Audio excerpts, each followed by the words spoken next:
भगवद गीता यकीनन इतिहास के सबसे पावरफुल स्पिरिचुअल टेक्स्ट में से एक। सदियों से ये लोगों को रास्ता दिखा रही है।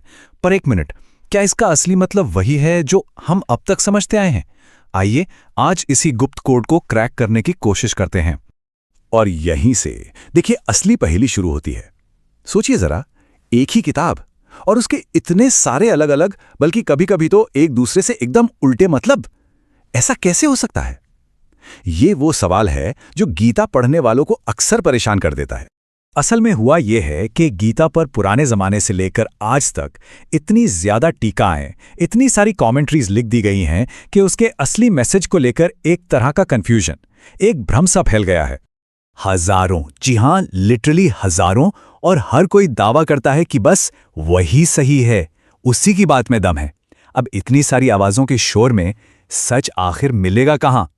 और यही तो सबसे बड़ा सवाल है जो सोर्स टेक्स्ट भी पूछता है कि भाई, जब बोलने वाले एक थे, योगेश्वर कृष्ण, और बात भी उन्होंने एक ही कही होगी, तो फिर ये इतने सारे अलग अलग मतलब कहां से आ गए? इसका जवाब शायद किताब के पन्नों में नहीं, बल्कि उसे पढ़ने वाले के अंदर है। तो फिर इस सारे कंफ्यूजन की जड़ क्या है? सोर्स की माने तो प्रॉब्लम किताब में है ही नहीं, प्रॉब्लम है उसे पढ़ने वाले के देखने के तरीके में, उसके नजरिए में। ये लाइन देखिए पूरी बात को एकदम साफ कर देती है। मतलब बोलने वाला तो एक ही बात बोलता है, पर सुनने वाले जितने होंगे उतने ही मतलब निकलेंगे। क्यों? क्योंकि हर कोई अपनी समझ, अपनी मेंटल स्टेट, अपने संस्कारों के फिल्टर से बात को समझता है। कह सकते हैं कि हम वही सुनते हैं जो हम सुनना चाहते हैं, या फिर जिसकी हमारी क्षमता है। अब इसकी कई वजहें हो सकती हैं। एक तो हमें परिवार से जो परंपराएं, जो पूजा पाठ के तरीके मिले हैं, वो हमारे दिमाग में गहरे बसे होते हैं। फिर हमारे अपने कुछ बिलीव्स होते हैं जो पहले से बने हुए हैं। और हाँ, हमारी चेतना का लेवल क्या है, मतलब सात्विक, राजसिक या तामसिक गुण हम पर कितने हावी हैं, इससे भी फर्क पड़ता है कि हम किसी गहरी बात को कितना एब्जॉर्ब कर पाएंगे। तो कुल मिलाकर होता यह है कि शास्त्र के गहरे मतलब तक पहुंचने के बजाय लोग उसे अपनी छोटी सोच और मान्यताओं के फ्रेम में फिट करने लगते हैं। अगर शास्त्र उनकी सोच से मैच कर गया तो ठीक, नहीं तो शास्त्र ही गलत है। तो सवाल उठता है, इस कोड को खोलने की चाबी क्या है? वो कौन सा तरीका है? यथार्थ गीता के हिसाब से इसका सॉल्यूशन है इस किताब को एक बिल्कुल ही अलग एंगल से देखना।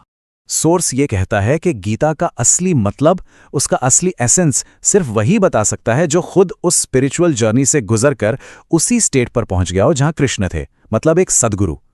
ऐसा गुरु सिर्फ शब्दों को रटकर नहीं सुनाता, बल्कि उसके पीछे का एक्सपीरियंस, उसके पीछे का जो भाव है, उसे सामने लाता है। और यहीं से देखिए इस पूरी इंटरप्रिटेशन का सबसे फंडामेंटल आइडिया सामने आता है कि गीता किसी बाहरी लड़ाई की कहानी नहीं है। ये तो हर इंसान के अंदर चल रहे एक स्पिरिचुअल बैटल का एक जबरदस्त सिंबॉलिक रिप्रेजेंटेशन है। तो चलिए इस सिंबल को, इस रूपक को थोड़ा और खोलते हैं और देखते हैं कि कैसे इसके मेन कैरेक्टर्स और टर्म्स के मतलब पूरी तरह से बदल जाते हैं। आमतौर पर हम क्या सोचते हैं? कुरुक्षेत्र मतलब एक असली मैदान और महाभारत एक हिस्टोरिकल वॉर, है ना? लेकिन इस इंटरप्रिटेशन के मुताबिक असली बैटलफील्ड ये हमारा शरीर है, और असली लड़ाई वो हमारे अंदर की अच्छी और बुरी आदतों, हमारी डिवाइन और डेमोनिक टेंडेंसीज के बीच चल रही है। और इस बात का प्रूफ भी गीता में ही मिलता है। एक श्लोक है, इदम शरीरम कौन्तेय क्षेत्रमित्यभिधीयति। इसका मतलब है, हे अर्जुन, ये शरीर ही क्षेत्र है, मतलब ये वो मैदान है, वो खेत है जहां हमारे अच्छे और बुरे दोनों तरह के संस्कारों के बीज उगते हैं। बिल्कुल इसी तरह कर्म का मतलब सिर्फ दुनियादारी के काम जैसे खेती बाड़ी या बिजनेस नहीं, बल्कि वो स्पिरिचुअल प्रैक्टिस, वो साधना है। और यज्ञ का मतलब सिर्फ आग में हवन सामग्री डालना नहीं, बल्कि अपनी सांसों को कंट्रोल करना, अपनी इंद्रियों को काबू में रखना। ये सारे इंटरनल प्रैक्टिसेस हैं। ठीक है, तो अगर बैटलफील्ड हमारा शरीर है और लड़ाई अंदर चल रही है, तो फिर सवाल उठता है कि इस जंग के सिपाही कौन है?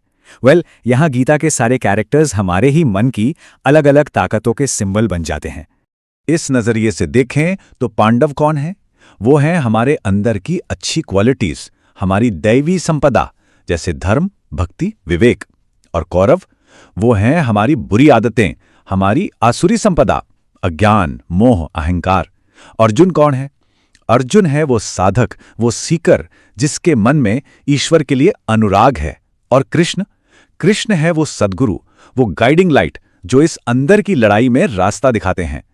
तो अब देखिए, ये कहानी सिर्फ कुछ चचेरे भाइयों की लड़ाई की नहीं रह जाती। ये कहानी बन जाती है हर इंसान के दिल में चल रही अच्छाई और बुराई की एक इटर्नल स्ट्रगल की। एक ऐसी जंग जहां एक रास्ता नीचे गिराता है और दूसरा परमात्मा तक ले जाता है।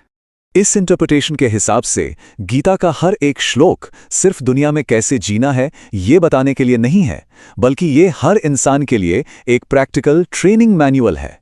एक पुकार है कि वो अपने अंदर की इस स्पिरिचुअल जंग को लड़े और जन्म मरण के इस चक्र से आजाद हो जाए। तो आखिर में ये सवाल अपने आप से पूछने वाला है कि अगर गीता हमारे अंदर की दुनिया का एक नक्शा है, तो आज हमारे जीवन के इस कुरुक्षेत्र में कौन लड़ रहा है? और सबसे जरूरी सवाल, हमारा कृष्ण कौन है?